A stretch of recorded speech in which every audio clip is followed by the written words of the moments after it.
प्रशांत किशोर जी के संबंध में सब लोगों को पता है कि वो दूसरे के लिए बैटिंग करते हैं और कहीं ना कहीं वो उस दल के लिए बैटिंग करते हैं जिस दल को केंद्र की सत्ता में वो देखते रहे हैं। लोगों के द्वारा ये आकलन किया जा रहा था कि देश में अब मोदी सरकार नहीं बनेगी, तो ये उनके लिए बैटिंग कर रहे थे। अगर इनको अपनी पार्टी की चिंता होती तो ये अपनी पार्टी की बात किए होते, ये भारतीय जनता पार्टी की बात कर रहे थे। आखिर क्या कारण है? बीजेपी के संबंध में आज भी उन्होंने जो पीसी किया है, एक शब्द नहीं कहा, जबकि सबको पता है कि बिहार में जो सरकार चल रही है, एनडीए की सरकार चल रही है और सरकार के स्तर से ही जितने माफिया हैं फलते फूलते हैं। कभी भी नहीं पसंद है कि शोषित वंचित जमात के दल मजबूत हों, इसीलिए ये इस तरह की भाषा और इस तरह के बात करते हैं। इनके आज के पीछे से भी आप स्पष्ट कर लीजिए कि इनकी सोच कहां पर है। भारतीय जनता पार्टी चूंकि सीधा मुकाबला करने की स्थिति में नहीं है, इसलिए अपने वैसे लोगों का इस्तेमाल कर रही है जो उनके पीआर एजेंसी के तौर पर काम कर चुके हैं। आरजेडी के प्रवक्ता एजाज अहमद जी हमारे साथ है। एजाज अहमद जी, इन दिनों पिक्के यानी प्रशांत किशोर जो है बिहार की पॉलिटिक्स में काफी एक्टिव है और कहा यह जा रहा है कि प्रशांत किशोर जो है अपनी एक राजनीतिक पार्टी भी बनाने वाले हैं। इसको लेकर आप किस तरह देखते हैं प्रशांत किशोर को लेकर? देखिए, पार्टी बनाने का लोकतंत्र में सबको अधिकार है, पार्टी बनाना भी चाहिए, लेकिन जनता के द्वारा स्वीकार्यता मिलेगी तब तो।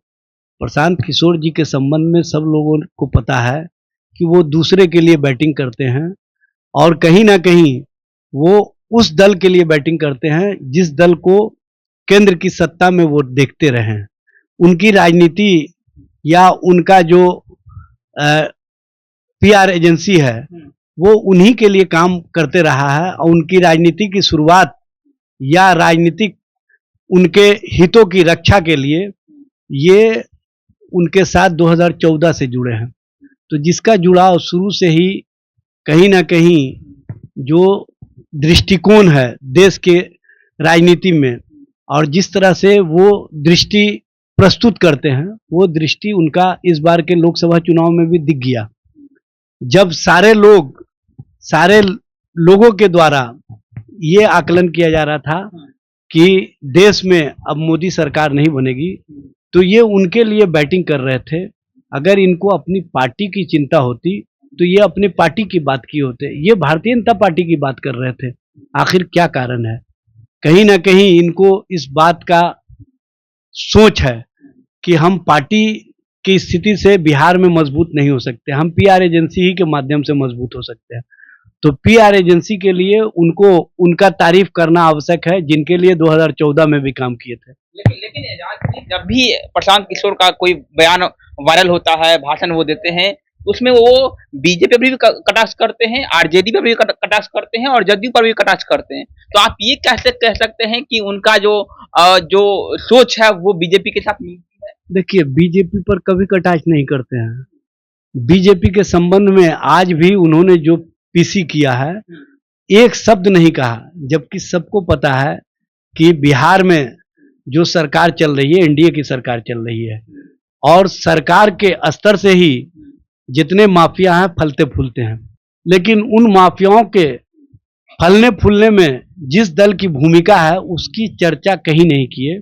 इसी समझ में आता है कि उनकी राजनीति कहाँ है और वो कहीं ना कहीं सामाजिक न्याय की धारा को, जो सांप्रदायिक दृष्टिकोण वाली धारा को कमजोर करने में रात दिन लगी हुई पार्टी है, जो शोषितों, वंचितों, पिछड़ों, अति पिछड़ों और समाज के सभी वर्गों को साथ लेकर के चलने पर विश्वास करती है और जिसका समर्थन और विश्वास लगातार मिलते रहा है, उस पर कटाक्ष का मतलब ही है कि इनको कभी भी नहीं पसंद है कि शोषित वंचित जमात के दल मजबूत हों, इसीलिए ये इस तरह की भाषा और इस तरह के बात करते हैं।